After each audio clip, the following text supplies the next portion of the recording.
Hi guys, Mr. Ridgway here with this YouTube video mini lesson for you on the Mughal Empire in India. Okay, so what this lesson is basically designed to do is to, as that digital textbook will, is to take you through pretty much the main things you need to know about the rise and fall of this empire through three main leaders. So let's get started.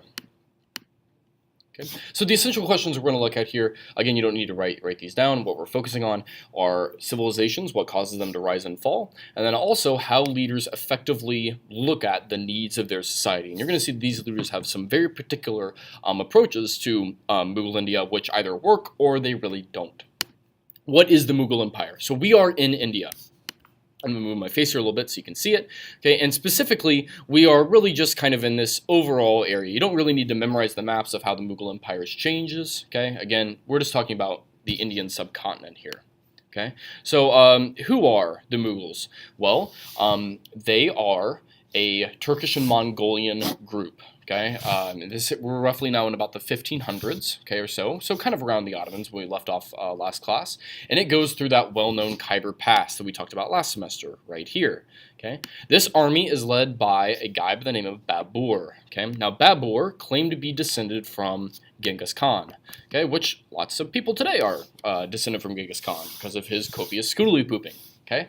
However, Babur, and why he's significant, is because he is going to set up our Mughal dynasty. Okay, he conquers India with gunpowder, which we talked about last class, and then he also, when he sets up this dynasty, it's called the Mughal dynasty because it is the Indian word for Mongol. Besides Babur, okay, being the guy who sets up the Mughal dynasty, we're going to kind of actually just leave him there, and that is because his grandson Akbar is really the guy who we're going to focus on. Okay, he is the main builder of the Mughal Empire. Okay, now again, here's kind of the problem.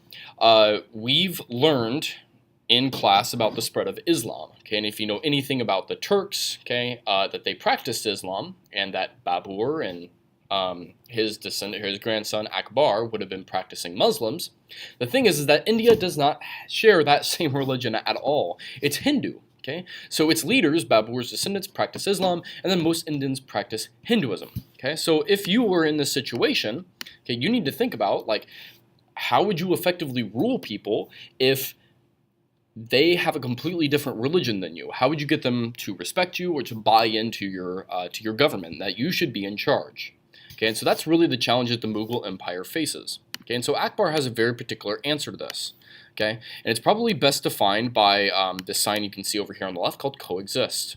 Okay, so what Akbar does is this. There's a whole series kind of things that he does that try to strengthen the Mughal Empire through tolerance and harmony. Okay, so first of all, Hindus of all castes, we talked about the caste system before and how Hinduism is tied into that, okay, can take government jobs in the Mughal dynasty. Okay, his local Hindu princes, okay, because again, he can't do it all. He has a bureaucracy that works for him. In this case, it's Hindu princes, kind of on the local level. He treats them as partners rather than somebody who he's ruling over. That kind of makes sense. Okay. Also at this time, and before, there had been taxes on people who were not Muslims, meaning any Hindu. Akbar gets rid of those, and obviously this makes the population of India, let's say, a lot more satisfied to be ruled by him. Okay, he also marries a Hindu, and he does a whole series of government reforms that makes the government more lean and effective. Okay, so again, a whole bunch of things. So compare that to, though, Akbar's grandson, okay, who we, well, actually, Akbar's grandson is a really cool guy. He's the guy who makes the Taj Mahal. Okay, his name is Shah Jahan. Okay, if you've never seen the Taj Mahal, it's this building right over here on the left. And he builds it as a tomb for his wife, who dies after having 14 children. Okay, and her name is Nur Jahan. You can look tons up about her. She's a really interesting person. Okay, however, I want you to compare that to Akbar's great-grandson. Okay, so we have Akbar, who's known as this, like, very religiously tolerant ruler who kind of has people buy into what he's doing. And then compare that to his great-grandson. His name is Aurangzeb.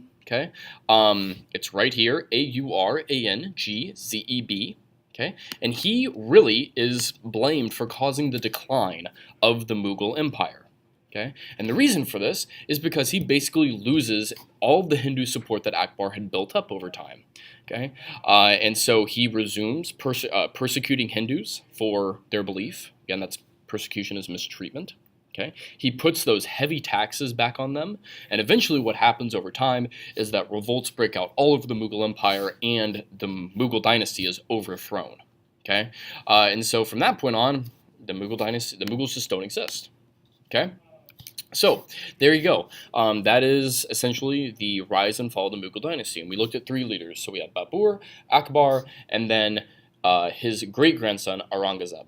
Okay? So those 3 people, that should be plenty of enough information there for you to be able to answer your guide and then continue on. Until then, bye-bye.